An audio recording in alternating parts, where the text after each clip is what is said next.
Ever stare at a login screen feeling like you've forgotten the combination to Fort Knox? We've all been there. Usernames and passwords, the gatekeepers of the digital world, can feel frustratingly arbitrary at times, especially when it comes to something as seemingly straightforward as your home phone system. So, you just got yourself a shiny new Ooma, or maybe you inherited one from a relative. You're excited to make calls and dive into all the features, but a pesky login screen is standing in your way. The prompt asks for a password, and your mind goes blank. What was the default password? You groan. Fear not, fellow Ooma users. While the answer might not be as simple as password 123, this video will shed light on your Ooma login woes and get you connected in no time. Here's the thing.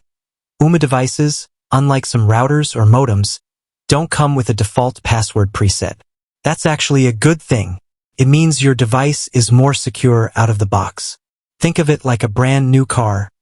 It wouldn't come with the keys already in the ignition, would it? But wait, if there's no default password, how do you even log in for the first time? This is where your Ooma activation process comes in. When you set up your Ooma, you create a password during the activation stage. This password is the key that unlocks the administrative settings of your device. Now, if you're the original owner and you breeze through the setup, you might be scratching your head trying to recall that password.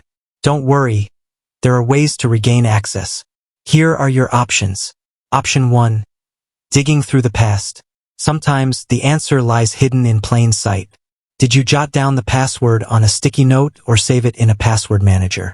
Check your email for any Ooma setup confirmation messages. They might contain a password reminder. Option 2. A fresh start, factory reset. If your memory fails you completely, there's the nuclear option, the factory reset.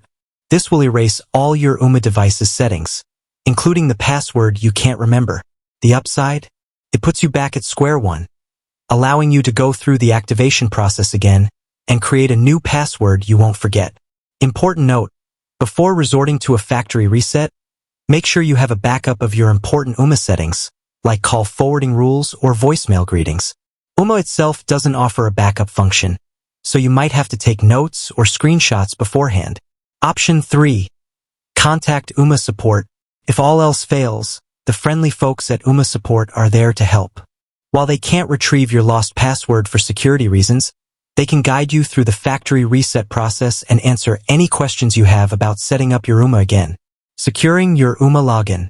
Now that you're back in control of your Ooma login, let's talk about keeping it that way. Here are some tips for creating a strong password. Length is your friend. Aim for a password at least 12 characters long. Mix it up. Use a combination of uppercase and lowercase letters, numbers, and symbols. Avoid the obvious. Don't use personal information like your birthday or pet's name in your password. Uniqueness is key. Resist the urge to reuse the same password for multiple accounts. Remember, a strong password is the first line of defense against unauthorized access to your Ooma device. So, there you have it. The mystery of the Ooma password is solved. We explored why there's no default password, how to regain access if you forget yours, and some tips for creating a secure one in the future. With that said, thanks for watching, and until next time, stay secure and happy Ooma-ng.